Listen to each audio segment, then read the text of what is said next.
Hello, you're listening to Wine Blast, the podcasting place where we give you a big hug, thrust a glass of delicious wine into your hand and force you to listen to us banging on about all sorts of wine guff. Consider it boot camp for the thirsty. Is boot camp a bit much?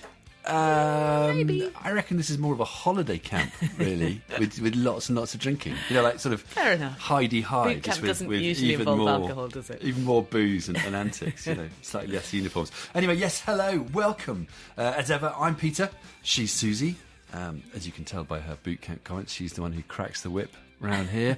What I do very much agree with is that this podcast is for the thirsty, and never more than in this show, which is stuffed full of the tastiest ways imaginable to slake your thirst. Absolutely. This is our Watty, isn't it? Yay. Watty or Wine of the Year show, now an annual tradition in this household, where we share And beyond. the most memorable wines from our year, telling a few stories along the way, as well as airing some of your input.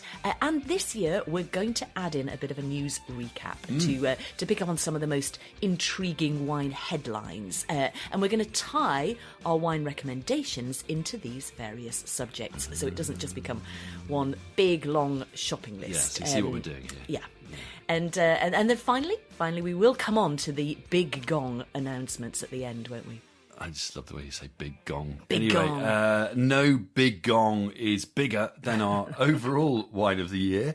But this year we do have a few other things. We also have producer of the year. We have value wine of the year. We have left field wine of the year, whatever that means. So there is lots of fun stuff to be getting on with. Should we just dive right in? Well, yes, and actually no, because there's something we want to say. We did want to take a moment to dedicate this episode to a very special person, dear to us both, who died this year. Phil Tuck was a fellow master of wine who was instrumental in us both passing the MW exams.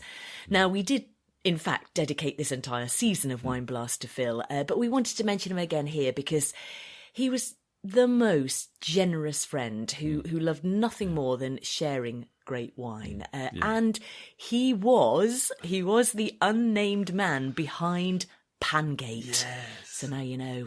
The massive scandal, the furore we got into in our news and views episode back in April. Yeah, well, I don't think we're going to go into all that hoo-ha. But Maybe not all of it.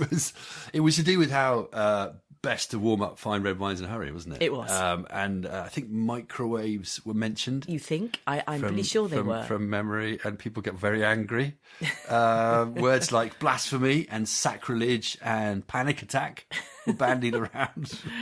Anyway, the point is that the wines involved in Pangate were two very memorable bottles we enjoyed this year. Aubryon 1990, which was just so scented and bewitching, and a rather lovely Chateau Margaux 1995. So you're getting in there with the big guns early, aren't you? Had to, couldn't resist it, sorry. So these were both courtesy of Phil, weren't they, these bottles? They were. And we are name-dropping right from the start, aren't we? Sorry. But I suppose what it does is reinforce our common theme that good wine is always best enjoyed with good friends. Yeah.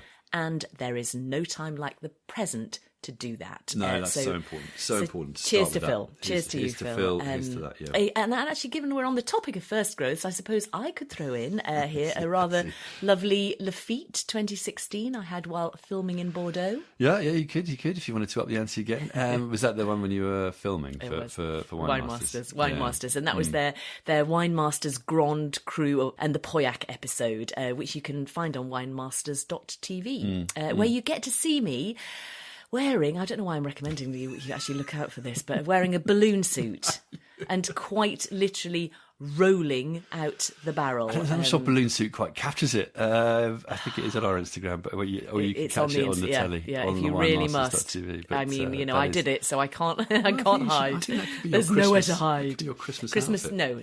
I need more. Don't begin. If I got near the pine needles, there'd be a lot of popping, wouldn't there? Or a naked flame. It could be anyway, catastrophic. The things we do for fine wine. I do remember at the time being rather consoled by a gorgeous bottle of Pichon Baron 2020. 2020? 2010, sorry, 2010. That would be very youthful. It was very youthful. 2010, was it? It was that's 2010. nice 2010. It was very nice vintage. It was a very nice wine. It was delicious, and also some of the, the intriguing Loic Pasquet's Liberpata wines we had as well. So it was quite a little trip. That okay, one. fair enough. Well, we've done filming. that. That's good. Okay, so. I definitely don't want this to become a trophy fest. But before we move on the subject of seeing as we're talking about it, I would just mention that magical Chateau Margaux 1962. I don't think I'd have forgiven you if you hadn't mentioned that, actually. Which another very good friend brought round for lunch. A vintage which was maybe overshadowed by the stellar 1961. And the bottle was just so beautiful. It was, the level wasn't amazing, so we were a bit worried, but it was so refreshing and gastronomic, wasn't it? It was incredibly resonant and evocative, but without being heavy in the slightest. Quite the opposite, actually. Kind of old school elegance in a bottle, and you do wonder if it's increasingly a thing of the past nowadays, this sadly, what with styles and climate change and all the rest. But anyway, very special. It made a wonderful occasion even more memorable, didn't it? It was just a really special moment, because our friend just brought it and just made no show of it at all. And anyway, here's to special moments with friends. There is nothing better. Cheers to that. Right, so as you said, this show is emphatically not just about us smugly showing off about the stellar wines we've been privileged enough to taste this year. Hashtag blessed. But we've got wines of all kinds to mention, haven't we? We do. Plus, we wanted to kick off with a few key news insights, as we said, didn't we? Absolutely. Well said, well said. So are we going to have a bit of fun with this format like we discussed? Yeah, I think absolutely we should. Okay. But maybe let's leave that for the end. Okay, all right, let's do it that way. All right, fine. Start off normal. I know what you mean. No, I know what you mean. I know exactly what you mean. Go nuts. Okay, so all will be revealed in due course. But for now, let's start with some fake news, or rather news about fake wines on multiple fronts. So firstly, convicted wine fraudster Rudy Kurniawan is apparently up to his old tricks again. But with a brain-scrambling new twist. So so this just to let you, to fill you in. This is the guy who was given a 10-year prison term in the US for selling millions of dollars worth of fake wines, and the story was told in the film Sour Grapes on Netflix. Anyway, he was released and he was sent back to Indonesia in 2021. Yeah, and absolutely. So he would knock up these fake wines in his home. And pass them off as the real deal. He'd sort of get old bottles or whatever, or empty bottles and put the wine in and blah, blah, blah. Anyway, he never identified any co-conspirators in his trial, even though it's widely suspected he had. I think many. he must. But now the reason this is in the news is it seems he has recruited new enablers who are inviting him to dinner.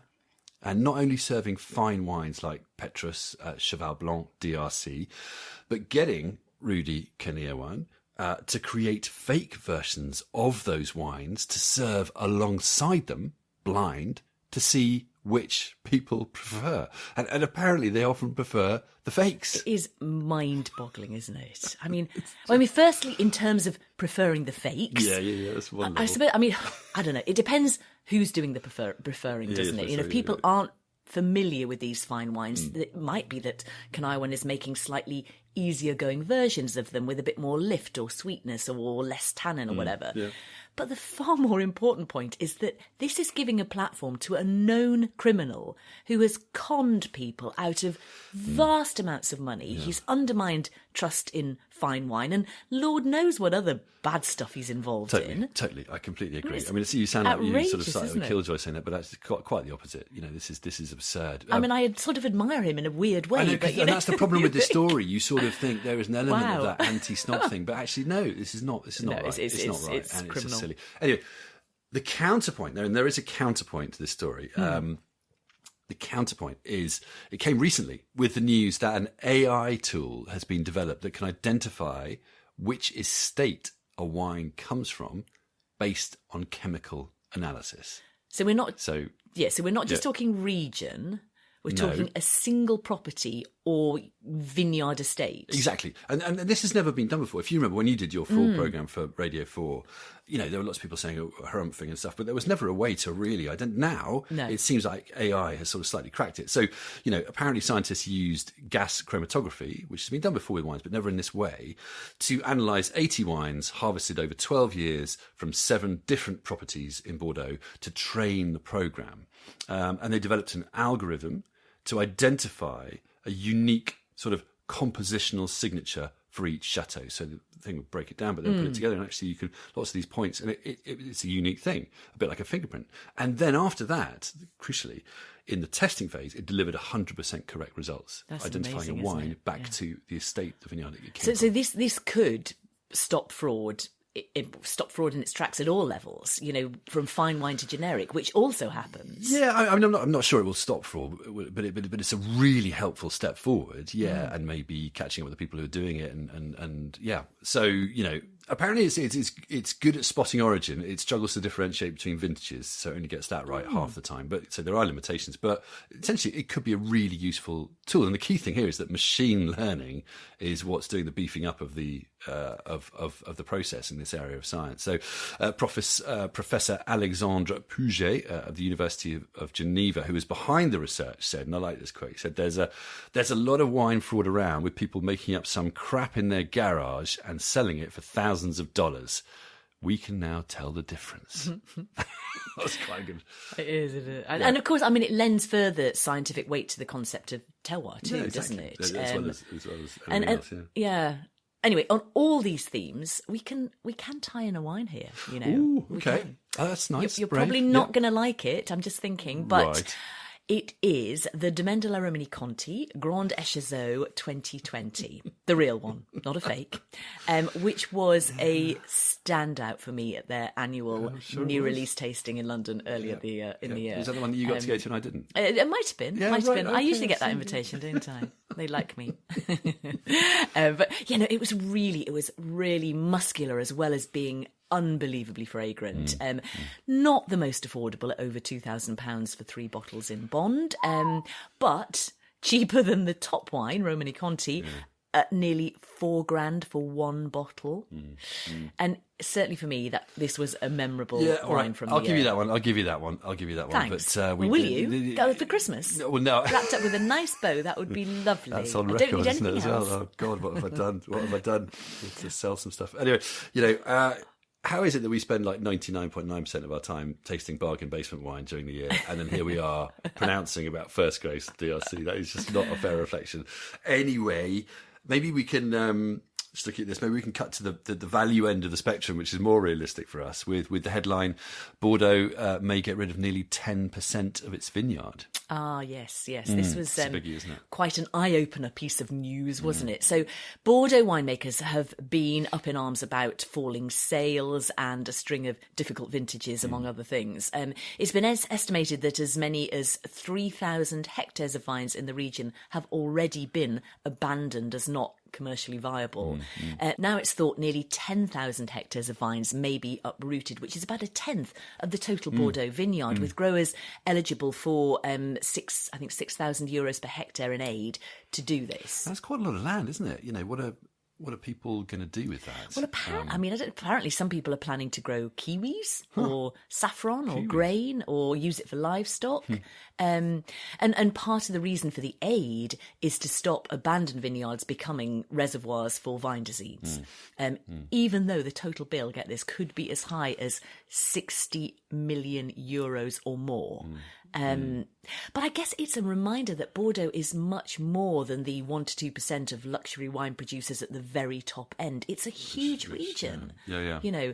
But wine consumption is in decline globally, and tastes are changing, even in France, with people drinking much less and less red wine particularly. Yeah, and of course, you've got ever fiercer global wine competition too, haven't you? I'm just going to take this opportunity to cite, the super fine, fragrant Lewin Art Series Cabernet Sauvignon 2019, which from Margaret River we enjoyed recently. We enjoyed it a lot, didn't we? Or the glorious, seamless Ridge Montebello 1977 we were treated to at the IMW Symposium. I know these are the top end, and we're talking about the middle to low end. But it is, isn't it? But still, there is competition, and things are changing. And in Bordeaux's a big vineyard. And it really is. There are some wonderful wines in the middle to lower end, some great value wines. But equally, I think there's probably a lot of producers who are struggling. Yeah. And like you say, there's competition all over the world now as well. Anyway, to move on to a related story, according to the OIV, globally, we're drinking more white and rosé wine than ever before. That's what they say. Yeah. So global white wine consumption is up 10% since 2000. Rosé up 17% in the same time. But red wine is down 15% since 2007. So now more than half the wine we drink globally is either white or rosé. That really puts it into context, isn't it, the Bordeaux story? Yeah. So what do we think are the reasons behind this? Well, I mean, changing consumption habits, really. You know, it seems we increasingly want lighter, more refreshing drinks. And also you have to remember, actually, that sparkling is counted in the white wine figures mostly. So that's been a growth category of late too. Right, And the longer term trend is for declining consumption in the big producing countries like France, Spain and Italy, where often the drink of choice would have been, you know, a cheeky vin rouge or vino tinto. Also China. China's been a bit off the boil since 2017 and they've tended to drink a lot of red wine there too. You're absolutely right. But rosé's got really big in France, hasn't it? It has. Quite surprised by it. I'm not quite sure where that's coming from, but maybe the same thing, like you're saying. And also rosé's been big in the UK. There's been a lot of growth in the UK in rosé, which I think that's partly down to us. And I also see that the US is the biggest consumer of white wine. With consumption up 65% from between 2000 and 2021. So you guys stateside are clearly, you know, getting properly refreshed. Good on you. Indeed. Well, I think we need a sassy white and rosé to recommend here, don't we? Here we go. So I'm going to plug the really very accomplished Missing Gate Sauvignon Blanc 2021 from Essex in England. Nice. Another sign of the huge potential in the UK and Essex in particular, because you don't see a lot of Sauvignon Blanc. No, you certainly don't. And but it's almost like I'm envisaging you sort of pulling these wines actually out of a big bag, a big sack. I know you've you've got a list, with my Christmas jumper on. The visuals should be exactly the sack, which you don't have. But I'm going to throw in a rosé. Why not? So Absolutely. The Chateau Pesquier Quintessence Rosé 2021, which I tried on my trip to Ventoux in southern France for the pod on that.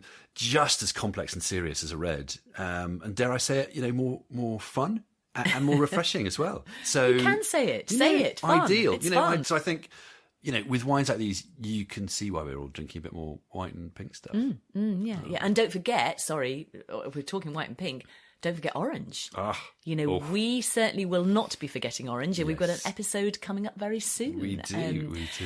But I think equally we won't be giving up on reds either. We do love a good red, don't we? On which note, an intriguing headline popped up recently, which was, scientists say mystery of how red wine headaches occur may be solved. Now, this is really exciting. It is So indeed. many people suffer from this kind of thing, and we just haven't known what exactly has been going on or how to help.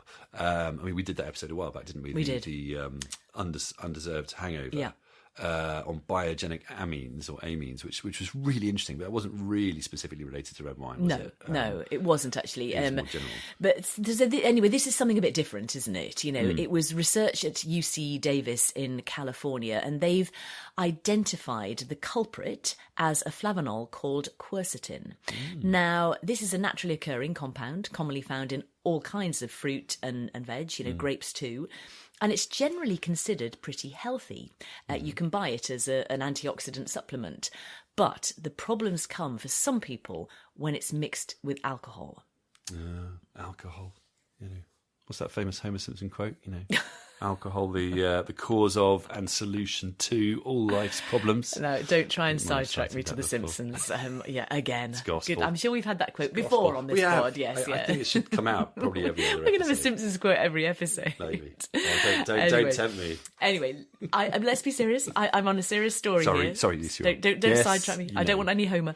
Anyway, the problem is that when quercetin gets into your bloodstream, your body converts it into something called quercetin glucuronide, and that blocks the metabolism of alcohol. That leads to a buildup of acetaldehyde, which is toxic and can cause flushing, nausea, and headaches. I see. So we've identified the sort of pathway, maybe. But this presumably isn't the case for everyone, and some people. No, some people just seem to be susceptible. Yeah. So I think the next step is to test this on people who get these headaches, which seems a bit harsh, but Hey, So you get really bad all in headaches. the name of Let's do a science. trial where you're going to get really bad. You're going to get even worse headaches. But, if we can do this, then we'll know a bit more, obviously. Yeah. And incidentally, it's worth mentioning that quercetin is produced by grapes in response to sunlight. So warm, sunny areas will naturally produce more, like Napa Cabernet, for example. It can be actually 4 to 5 times higher. Wow, so lots more. Yeah, a lot more. And then, of course, winemaking will have an effect too. So perhaps production could be tweaked if necessary. Yeah, that's really interesting. One idea and for the hopefully future. It will be, really helpful for people who suffer from it because it's horrible. So I'm just thinking here, my mind's going. It's probably not a good idea to recommend a very heavy red from a very warm climate. Then Not right no, now. Okay, so I'm gonna side switch here. I'm gonna throw a slight curveball into the mix Go. in the form of the Newport Pinot Noir Duriense. 2020. So we are in Portugal. We are. It was a wine given to me blind, if you remember, by Daniel Newport while live recording our Portugal's Fine Wines episode, quite naughtily, in my view. Totally threw me off. Get it wrong. He put me right on the spot. You got it I didn't wrong. get it wrong. I didn't get it wrong, but I did get it right. There's a difference. To be fair, never in a million years would I have thought that this kind of sappy, juicy, bright, and really elegant, very sort of typical Pinot Noir would have come from the sort of sun-blasted Douro Valley. And yet, the winemaking geniuses at Newport made it happen. And I reckon, I'm almost 100% sure, in my medical opinion, that that's a wine that will not give you a headache. Is that guaranteed, Dr. Pete? Yes. I take my Hippocratic oath very seriously. So anyone with any problems, come and see me in my consulting room afterwards. Now, we are nearing the end. You'll be pleased to hear, probably, nearing the end of our serious news This bit. is supposed to be serious. It's supposed to be serious. But I did want to touch on recent developments in English wine. Of course I did. Yes. So, Sussex producer Bolney was sold to sparkling wine giant Henkel Freixenet back in 2022.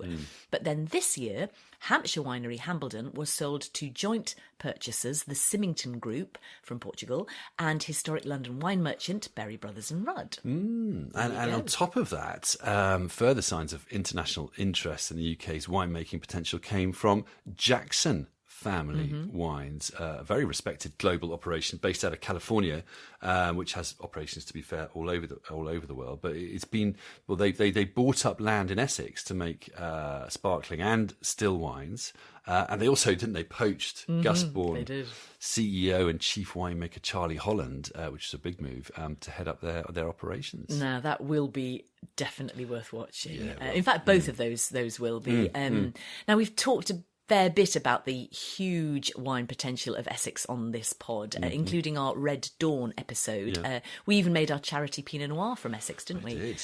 And that gives me the perfect lead-in to touch on another pair of outstanding Essex wines we've enjoyed, and those are the Danbury Ridge Chardonnay 2020 and Pinot Noir 2020, both of which I recommended in a decanter piece that I wrote. Stunning. They are delicious. And from what we hear generally, there may well be more developments like this in due course in English and Welsh wine, so we will keep you posted. Of course we That's will. all we'll say for now. And now, we did promise you a bit of fun along with the news, so we are going to end this segment with a very brief game called Guess the Missing Word in the Wine headline. You can play along with us too at home. Look, I'm not known for my snappy titles, I'm not known for snappiness. Bear with. Now, I've got one here for you, and it is: Dutch nuns try to shift what? So I'll just repeat that for you. Is this for me? This is for you. Yeah, go on. Dutch nuns try to shift what? Far-right politician? Hemorrhoids? Dutch nuns try to shift a new hash-based energy drink. Stop. It's just wine, actually. Dutch Just nuns wine. That's try not to nearly shift as interesting wine. as my answers. No, I'm disappointing you. I really want them to be making some sort of hash-based energy drink. There you go, you see. I'd be buying Nuns, that. They wouldn't need to shift nuns it. on the I'd be queuing up anyway. Apparently, the story goes, the winemaking nuns were left with 60,000 bottles surplus after a bumper vintage. So Sister Maria Magdalena, I don't know how to say that in a Dutch accent, issued a video appeal to help shift their white blend, and Pinot Gamay Rosé, cheeky Pinot Gamay Rosé. Allegedly, the airline KLM reneged on a deal to buy their wine, leaving them in the lurch. Nuns in the lurch. That's terrible, That's isn't it? shocking. Interestingly, when asked why they make wine rather than the more traditional Dutch beer, the nuns said, "Beer in a convent isn't appropriate. Wine fits better. It is biblical. And it points to Jesus." So that is what I will be saying whenever anyone questions my consumption in the future. It points to Jesus. Watertight. Oh dear, you're going to love that. You are going to roll that one out, aren't you? Anyway, I've got one for you. Okay, are you ready? Right. So, a winery replaces labels with what? Winery replaces labels with what word? Okay, my mind is going in all sorts of inappropriate directions. Scratch and sniff bottles. Do we like that? Talking corks. That could be Talking corks. Unemployed mime artists. I'm help me out here. I'm running Yeah, low. no, you are. Please stop. Please stop. Imagine buying your wine with a mime artist. That comes for free. Anyway, what it is winery replaces labels with, get this, pictures of dogs looking for a home. So Australian brand Leaps and Bounds partnered with the Dogs Trust in the UK, putting real dogs on labels in the hope, obviously pictures of them, in the hope of finding them a new home. You scan the label and can meet pups like Nigel, the Patterdale Terrier cross, and Cleo, a Retriever Labrador cross. You can't stop laughing though, can you? Who are officially underdogs, which means they've been in the charity's care for more than 6 months. I feel sorry for Now, the Nigel Australian there. brand conducted consumer research that found 30% of respondents, quote, feel more relaxed drinking when in the company of their dog. So there you go. You can under control now. No, something else is happening because there's probably a gag in there about Southeast Asia Yeah, and the dog being or, on the plate. Or Jesus and dogs. But that would be inappropriate on so many levels. So we wouldn't dream of going there. So I think that feel-good story is a great place to end our news bulletin. Yes, before we get sued. Coming up, we're going to be hearing from you guys and announcing our top wines of the year. Thus far, we've been whetting our appetite with some of the very fine bottles we've tasted this year and dipping our toes into news stories covering wine fraud and a new AI tool to fight it. Bordeaux grubbing up vines as white and rosé wines surge in popularity worldwide, and how we may be closer to solving the mystery of red wine headaches. That and Dutch nuns. Okay, so this year we've loved hearing from you. Thanks for getting in touch. Yeah. Having a conversation about wine is what this podcast is all about. So if you have a question or feedback or something you'd like to discuss, we're here for you. So David G got in touch after our Aging English Fizz episode to say, great episode, which has just inspired me to order a Magnum of 9 Timber 2003 from Berry Brothers, which hopefully will be wonderful at New Year's Eve. just let us know where you're going to be, David. We can bring our own glasses. Never knowingly underprepared. Actually, Exton Park winemaker Corinne Seeley emailed after the same episode to say, thank you so much for that masterpiece regarding the potential of English sparkling aging. Bravo. It's not an easy one, as we don't have much hindsight. I also 100% agree on the give me the mags, and I am very curious to know how our Exton Park Blanc de Blanc 2014 Magnum Under Sea is going to show after its disgorgement. So there's a thought. I think this whole sea aging concept is one we probably need to explore on the pod, isn't it? So. Maybe after we've tasted that one. Yeah. But talking of tasting English fizz, we need to give a shout out to some of the most exciting ones we've tried this year, including Domaine Hugo 2019. So this is a no dosage, no sulphur, unfined, unfiltered, and just a really characterful new addition to the English fizz scene that I absolutely loved when I tasted it. Another one is the Nightimber 07 Blanc de Blanc in Magnums. So going to something much older and more established. And this came out top in my aged English fizz tasting in decanter, a totally legendary wine. And then more recently, the latest release of Ridgeview Oak Reserve Brut non-vintage, which is just as good as the last release, utterly hedonistic and sensationally enjoyable. Can't disagree with any of that. And then Paul E. got in touch after our episode on Portuguese still wines. Hi guys, absolutely agree with you about Portugal. We were lucky enough to buy a little place in the southwestern Algarve with some friends a few years ago. Vino Verde aside, we've yet to experience a bad Portuguese wine. Some of the Douro reds are fantastic, and there's some lovely refreshing whites to have with seafood and sit and watch the sea. And you've given me some more bucket list things, although expensive ones. What I am intrigued about is what you do with the leftovers when you have wines like that, because you clearly aren't drinking 6 bottles between you at a tasting. Paul, all I can say is that we have very appreciative and merry neighbours. Yeah, we do. That said, we do like to keep the more interesting wines around, don't we? Until we've generally finished the bottle. Yeah. But it takes time, to see how it evolves and to try it with different dishes. We do with most of the good, really good exactly. ones. So the truth is, we often have lots and lots of different bottles on the go. We're just trying little bits of each one. And there's always a gravy or sauce to be made that's made more delicious by never a jus. We don't do jus. It's gravy in this household. But no, beyond that, we do try to share the love too. It's a waste otherwise. And that includes, I guess, any, from recent experience, any workmen doing odd jobs here, they may get a bottle of, I don't know, Saperavi or Ribolla Gialla or, with a tasting sample taken out of it. And, I reckon the tradespeople in our area must be some of the most wine-savvy tradesmen in the country. Wine snobs, yeah. But anyway, on the subject of Portugal, there have been some memorable bottles this year, haven't there? You've got a few, I know. But I'd flag up a couple of fortifieds. The Kopke Colheita Tawny 2005, which is actually at Waitrose, is absolutely stunning. And also the Taylor's very, very old port, 80-plus-year-old blend that we tried at the IMW Symposium. Oh, it was so sumptuous and, just gorgeous. Yeah, so I can't not mention the legendary Barcavella 2011 that headlined our Portugal episode, of course. But, many others too. I'd add Newport's Super Complex White, the Koch 2020, a great alternative to white Burgundy, even though it's not, super cheap. The stunning aged Alentejo Reds, so many, but I'd just say the Tapada do Chaves Frango Negro Tinto 1978. Amazing. Who do you know? And then Glad finally, you said it, not me. The Barbeito Ribeiro Real 20-year-old Verdelho, because we do love a good Madeira. Yeah, no. It has to be said. It's underestimated, isn't it, how good Madeira is. Yeah. Such good value and brilliant with food.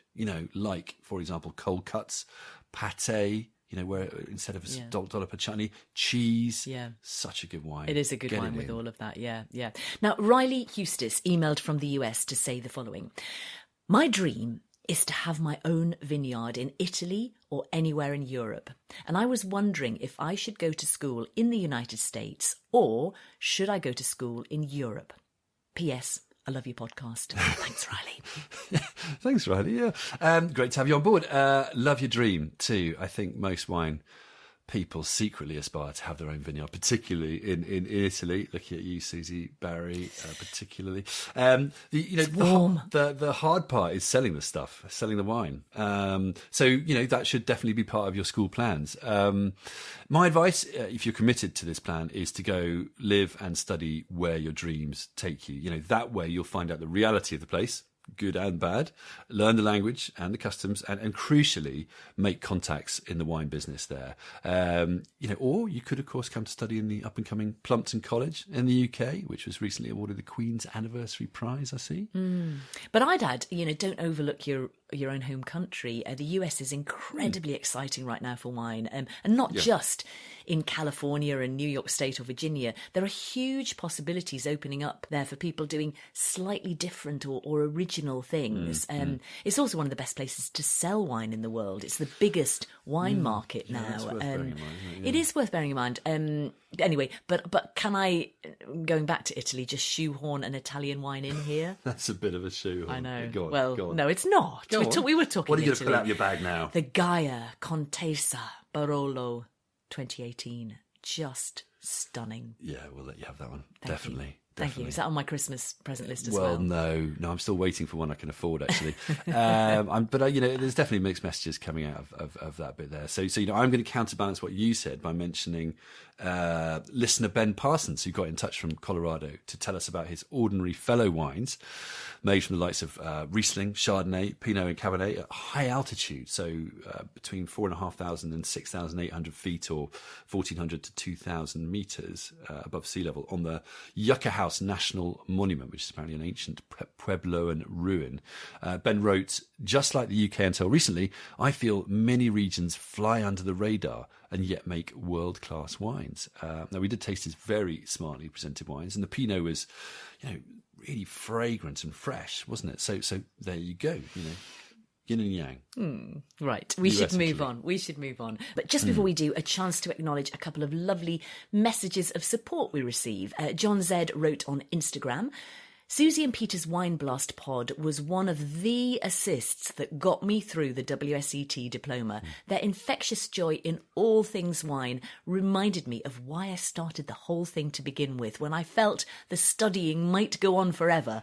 I know what you mean, John. And Grant W emailed from Napa Sonoma to say, I've been listening to your podcast for some time now. I've been enjoying it more and more. Thank you both for the wonderful work you do, and I'll be eagerly waiting for more episodes. Yes, thanks everyone for all your amazing support, which we appreciate immensely. Sorry we couldn't feature more feedback or messages here, but please do keep them coming, and hopefully we'll be able to feature yours at some stage soon. Now, we want to come on to our most memorable wine experiences of the year, as well as our top wines of the year, don't we? Absolutely. So one of our special experiences this year was getting to know actor, director, designer, and now winemaker John Malkovich.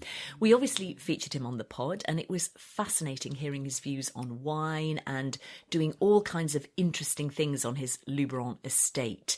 And I have to say, we really loved his wines, particularly his potent Pinot Noirs, including the rosé, the exciting new Carmenère that he has, and also his top blend, a positively heretical mix of Pinot and Cabernet, but which we really enjoyed, and that is the 14 Kel 2018. Yeah, we did. That was definitely our favourite from his lineup, but they were all pretty impressive actually, and that one just really worked. Even though you thought Pinot, Cabernet, Luberon, it seemed Provence, all wrong, didn't just it? not going to work, and it just really lovely. did. It was lovely. Top guy, So we interviewed John on stage, and we at the IMW Symposium. Institute of Masters of Wine Symposium in Wiesbaden. And that whole event in itself was a major highlight of the past year. But also in terms of the tastings and the wines we got to experience there. So we've already mentioned a couple of fabulous wines already. I'm not going to bore you senseless, but there were a couple of others we wanted to flag up, particularly fine Japanese Pinot. Back on the Pinot, De Monti and Co.'s Hokkaido Pinot Noir 2019.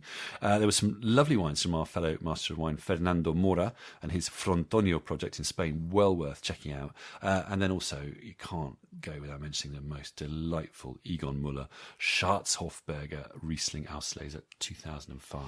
Ooh, yeah. Yum, yum, yum. We also had a fantastic trip to Santorini this year to record a couple of pods, and that included some stunning wines, didn't it? Gaia's Wild Ferment 2022 is exceptional. Their 2012 Vinsanto is unreal. We loved the Caramolegos wines, particularly their Assyrtiko 34 2020, both on the island and then back in the UK. And it was fun actually bumping into, we were there at Caramolegos and we bumped into the Wine Society's Greek buyer, Matthew Horsley, there at the winery. And many of the Cigalis wines were exceptional too, weren't they? There were so many from that Santorini trip, weren't there? But there really were. We also went to Crete, and this ancient Aegean island is where our, drumroll, producer of the year comes from. There we go, producer of the year. So getting there was an experience. There's a bit of a story to tell here. So this really was a holiday, wasn't it? But well, I wasn't going to say that. But, everyone's going to feel sorry for you now that I'm traipsing off. Anyway, it involved me driving a hire car with no map, a dead phone, and worryingly little petrol into the rugged eastern wilds of the island. Arriving hideously late, taking a wrong turn up some ancient streets in the local village, meant clearly only for walking. Needless to say, I got the car totally stuck with, massive stones on either side, with no room even to open the door. So I wound down the window, and in front of me was this sort of large, very intimidating Greek nonna, grandmother, shaking. And she was shaking her broom at me. Oh, bless. And, the whole village Quaking then, in your boots. the entire village congregated around to basically laugh at the idiot foreigner who was sitting in his car saying, "Hello, I'm late for my appointment at the winery." Which, and can I just say that phrase should be taught in all schools all around the country in all languages, particularly Greek, to help in situations like this. Anyway, finally I was coaxed to safety. Someone took pity on me, and I did make it to the meeting, but only about 30 minutes of usable time left.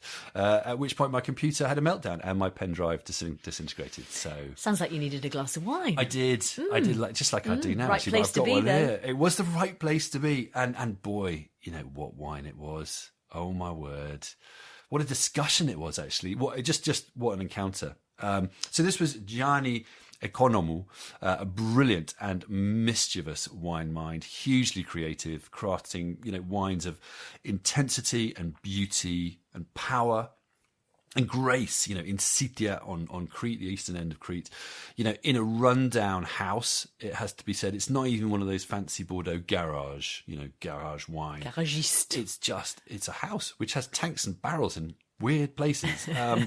He doesn't believe in terroir, but that's another story. We tasted all sorts of dazzling things out of all sorts of containers. My mind was totally blown in such a short time. And then he gave me some bottles to bring home, which we then tasted. And they were. I mean, bearing in mind these had come wrapped up in all sorts of our clothing in our suitcase to make sure we didn't break them. only my pants. But they. I wasn't going to say that. I'm not sure that influenced the aromas. It was not necessary. Not necessary. Anyway, they were game changing. I mean. Utterly unique, hugely characterful. Yeah. There were. So we explained there were two old Assyrticos, 2014 and 2015, which definitely proved that Assyrtico can age and does age brilliantly. Yeah, not just from Santorini, but from other places like Crete, from Crete, yeah. And then a 2004 Antigone red blend of Mandilaria and Liatico.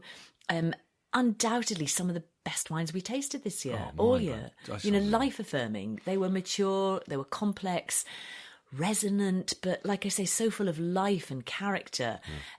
So, to be honest, after that, he had to be our producer of the year, didn't he? There we go. Economou. Such a wonderful surprise. Economou, whatever. Producer of the year. One other Greek wine that earns an honourable mention in this context is the Thimiopoulos Earth and Sky Nausa 2021 Red, which is serious but really good value.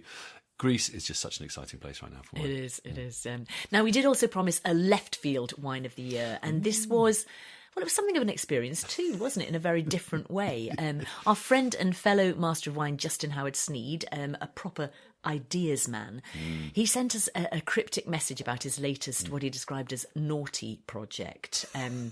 Interesting. So then, of course, we had to find out more, didn't we? And he sent us 2 bottles. They're red wines from his Roussillon winery, Domain of the Bee. And they had nothing else on the front label other than a picture of some herbs. One labelled romarin and the other thym. Yeah, and these aren't wine fairies. Thym's a wine fairy. No, they're the herbs, obviously, rosemary and thyme. So Justin's idea was, given we often talk about garrigue and other herbal aromas, particularly in southern French reds, why not actually try macerating or steeping these herbs in the wine itself? It's totally illegal, of course. It's not illegal, but it's, the wines are labelled as aromatized wine-based drink. They can't be labelled wine. But would they be nice? That was the big question. And the answer? Absolutely. Yeah, they were. So what we did, let's explain this a little bit more. We tried we had a base wine, didn't we, or a control, if you like, that Justin sent us, a 2021 varietal Carignan, which had been fermented in stainless steel. Then we tried the same wine, but fermented in barrel with a muslin bag of fresh rosemary in it. And you not only get from this these really herbal, almost medicinal aromas, it also seems to fill in the gaps in the palate structure, doesn't it? Making it really cohesive and savoury and actually more lifted on the finish. But It was the thyme version, made just like the rosemary one, but with thyme, obviously, that really enchanted us, wasn't it? Beautiful aromas, which work really well alongside the fruit, and the wine tastes juicy, herbal, floral, savoury and complex. It was multi-layered, very complete and so original.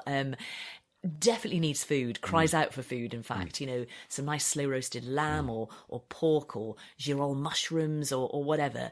Just brilliant. They exceeded our expectations, didn't they? So that's our left field wine of the year. The domain of the bee, team or time. Yes, there we are. That's it. We were bowled over by this experiment. Just like we love Justin's experiments using Tokai, Madeira, and other things in his English sparkling wine dosage, which we explored in our Adventures in Dosage episode. What can we say?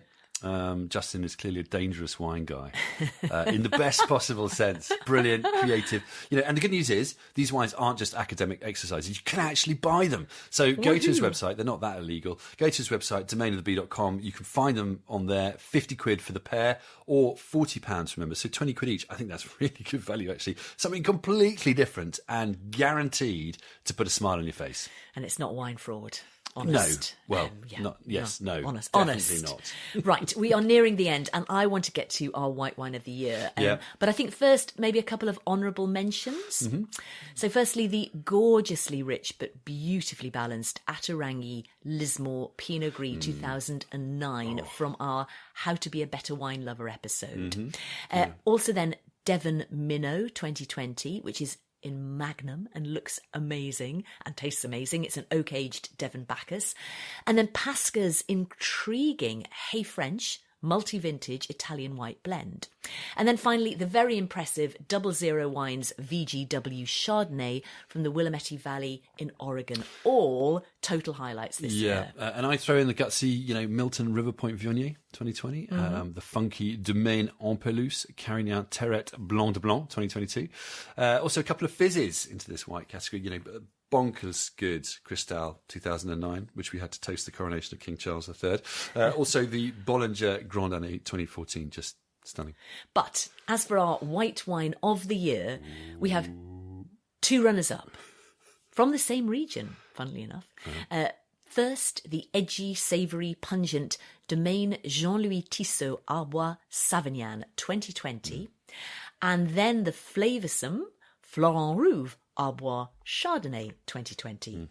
So they're both from Jura, and we featured that one on our 10 Wines Never to Be Without episode. But our white wine of the year is the toasty, nutty, seriously savoury and utterly compelling Blank Canvas Reed Vineyard Chardonnay 2022 from Marlborough in New Zealand. Nice. And that leads us on to our red wine of the year, or Rawati. Watty's bad enough. You can't have as opposed to, of course, Wawati, exactly which you've just done. Or, wait for it, Potty. No, don't. The producer of the year. I mean, this will never get old. I'm literally going to make up awards that sound good in acronyms. Anyway, sounds silly in acronyms. Red wine of the year, I'd give honourable mentions here to the bonkers but brilliant Clos de Trias Ventoux Reds, the Vieille Vigne 2015 and Red Label 2016. They both taste like a cross between sort of Rivesaltes, oxidatively aged Rivesaltes and Chateauneuf. Also the seriously cool Revival Reds from Domaine en Pelouse in Languedoc. The sappy, light, bright Rivaranc 2022 and the beautifully upbeat, sort of friendly, smashable Picpoul Noir 2022. So Moorish and joyful. Well, I'd add two Beaujolais as well. Nice. The elegant Julien Saunier Fleury 2021, and then the serious Jean Foyard Morgon Eponyme 2021. There were also a couple of Northern Rhones I've loved. The Chapoutier, there always are. There have got to be.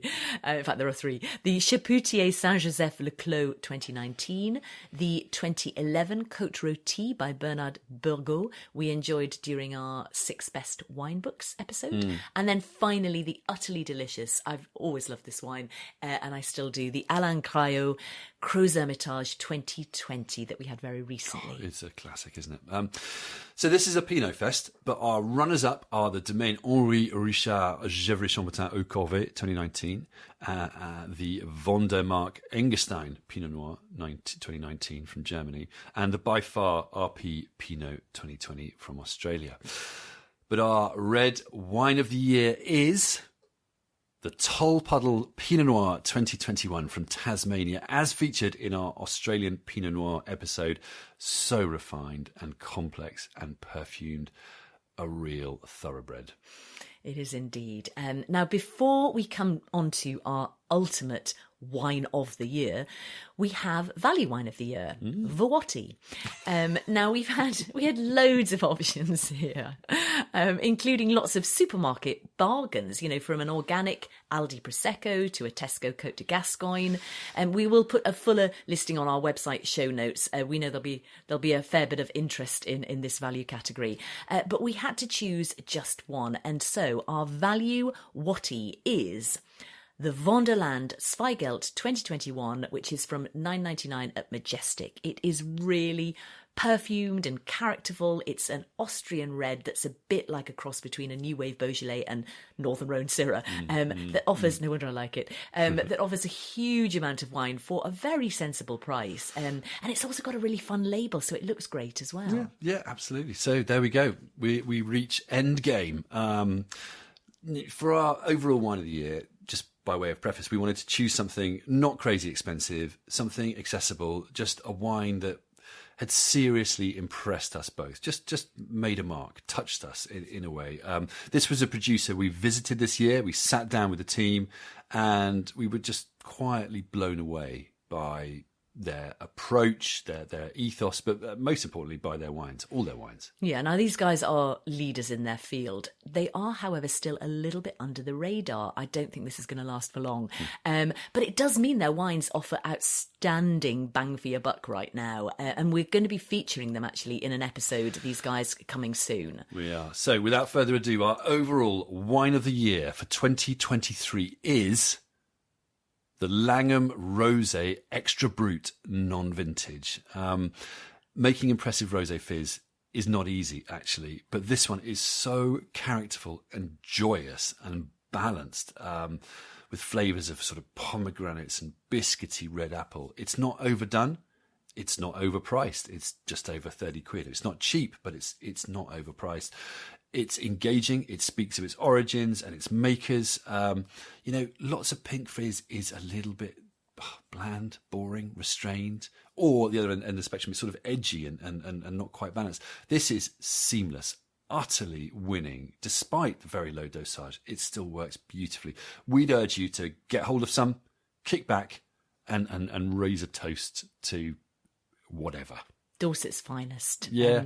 One of England's finest, I think we'd say. So there we have it, a wine to toast many wines of the year. Yeah. We've recapped on the news and views with stories along the way as promised. We will put a full list of these wines and more on our website show notes, as well as links to the sources for our news stories. We hope you've enjoyed this as much as we have. And just a little heads up that we might be developing this format in fun new ways in the near future, because we have enjoyed it quite a lot, haven't we? Anyway, so keep your ears tuned for that. We'd like to thank all the producers and trade who so kindly shared wines, time and knowledge with us over the year. We'd also like to thank you for being with us along the way during our adventures. If you find a spare moment, please do leave us a positive rating or review, or get in touch, with a question, feedback or talking point, whatever. Thanks again for listening. Until next time, cheers.